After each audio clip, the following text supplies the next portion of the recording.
اتحداكي لو ما حبيتيش القرص دي بعد الفيديو دوت. مش هقولك قرص زي الافران، لا ده احسن من الافران بمراحل، وانت اللي هتجربي الموضوع ده وتحكمي بنفسك بعد ما تعمليها ان شاء الله. ما شاء الله قرص بالسكر والقرفة والسمسم حاجة كده من الخيال، يعني بجد من الاخر هتعشقيها وهتدمنيها ومش هتبطليها ابدا. هي لا قرص طرية ولا قرص مبسوسة، حاجة كده في النص، بجد روعة جدا. طريقة ان شاء الله والمقادير باذن الله اسهل ما يمكن، مش هتحتاجي تشتريها من بره خالص، لا بالعكس ده انت ممكن تفتحي مشروعك بيها وهيكون افضل مشروع باذن الله، مع كوباية شاي بلبن كده، واحسن صباح واحسن فطار. السلام عليكم ورحمة الله وبركاته، معاكم دعاء زين، وان شاء الله النهاردة هنعمل القرص بالسمسم والسكر والقرفة بكل تكاتها وحركاتها. بس قبل ما نبدأ يلا نسمي الله كده، وسبسكرايب للقناة وتفعيل الجرس علشان يوصلك كل جديد ومميز، واللايك والشير اللي بيساعدني، والكومنت الجميل منك اللي بيفرحني وبيشجعني وبيخليني استمر. في الاول سميت الله وجبت البولة بتاعتي ونزلت فيها المكونات، ولان طريقة التحضير اهم من المقادير فانا ببدأ لك بيها، ودي اهم خطوة في الفيديو كله. حطيت المكونات على بعض كده وهبدأ اقلبهم بالاسباتيولا تقليبة محترمة كده، مش هبسهم ولا حاجة ولا هبهدل ايديا، هقلبهم تقليبة محترمة كده لغاية ما كل الدقيق يتغلف بالمادة الدهنية بتاعتي.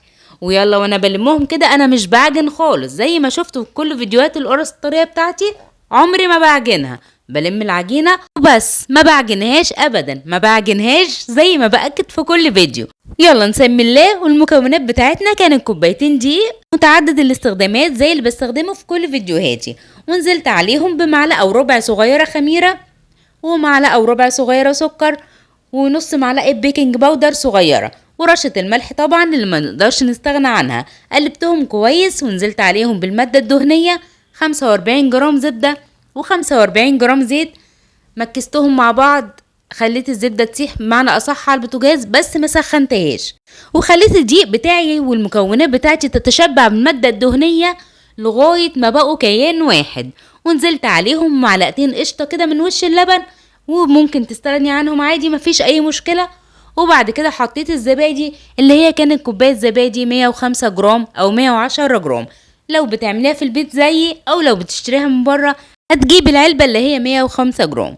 المهم جمعنا المكونات دي كلها وما عجناهاش، وسبتها تخمر حوالي نص ساعة، وبعد ما خمرت هبطت التخمير، ودي خطوة مهمة جدا. وقسمت كل كورة بالظبط 45 جرام، قسمتهم ل 12 كورة. ويلا نشوف الحشو. معايا هنا 6 معالق كبار سكر، وطبعا المعالق اللي انا بستخدمها والكوبايات كمان معيارية، وحطيت عليهم معلقة كبيرة قرفة وقلبتهم مع بعض وركنتهم. ونيجي بقى للكفر اللي على الوش. معايا هنا تلت كوباية سمسم وعليها 8 كوباية سكر، وهقلبهم مع بعض كويس. وهجيب كمان معلقتين كبار لبن في طبق كده اعرف احط فيه القرص، وهي دي المادة اللازقة او الصمغ بتاعنا اللي هيمسك لنا السمسم ومش هيخليه يسيب القرص ابدا. ويلا بقى نشوف هنعمل ايه بالظبط، وهنحشي القرصة قد ايه بحيث ان يكون الحشو مالي القرصة كلها من جوه، وفي نفس الوقت مش اوفر وزيادة عن اللزوم كده. وكمان نسبة القرفة مع السكر هنا ممتازة جدا، حتى لو حد ما بيحبش القرفة واكلها هتعجبه جدا باذن الله، زي ما انا حصل معايا بالظبط. انا طول عمري طبعا ما بحبش القرفة، وجيت في فترة معينة كده قلت ليه ما اجربش، فبدأت اجرب نسب كده معينة مع بعضها بحيث ان القرفة تطلع لي طعمها مظبوط، مش زاعق زيادة عن اللزوم ولا ان انا ما احبهاش، وفي نفس الوقت القرصة نفسها استطعم بيها، مش هبقى باكل قرفة في سكر كده ما يبقاش طعم للقرصة.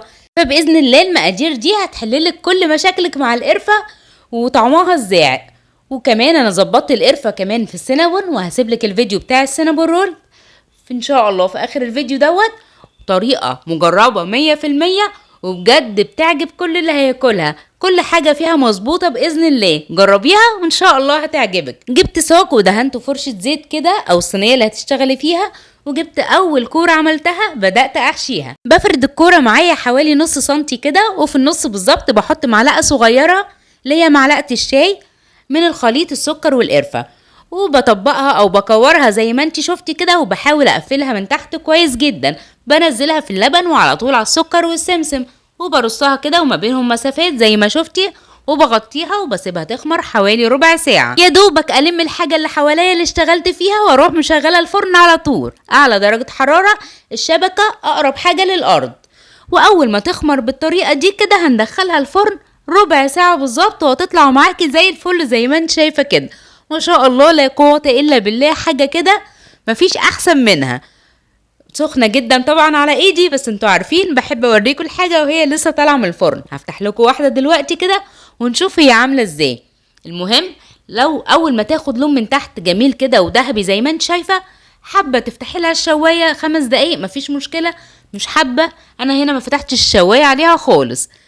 تعالوا بقى نشوف الجمال والحلويات. ما شاء الله الحشوة مالية القرصة من اول للاخر، وما شاء الله كمان السكر ساح وداب كله. القرصة بقى جميلة معانا هنا، واخدة توريقة بسيطة كده حلوة من اللفة اللي احنا لفيناها، وفي نفس الوقت مش ناشفة معاكي خالص. هي وسط كده ما بين المبسوس الناشف وما بين القرص الطرية اللي تقدري ترجعي للفيديو اللي انا عاملاه.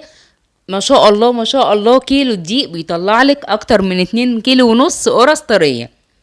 ارجعي الفيديو ان شاء الله هيعجبك. وبالنسبة بقى للحاجات القمر اللي احنا عملناها دي، فبإذن الله هتعجب كل اللي هياكلها. ما تنسيش ان اي حاجة في الدنيا مش بس مقادير، لا ده طريقة تحضير كمان لازم نركز فيها كويس علشان نطلع منتج 10/10. والاهم من ده كله، لو عجبك الفيديو عجبك المحتوى، ما تنسيش السبسكرايب للقناة والكومنت واللايك الجميل بتاعك. ويلا بقى شوية شاي كده وحطي عليهم شوية لبن مغليين وهتاكليهم مع اجمل قرص بالسمسم والقرفة والسكر اكلتيها في حياتك. وهتقولي ان شاء الله بعدها وداعا لقرص الافران، وهتعمليها بايدك وهتطلع زي الفل لانك ضامنه كل مكون فيها.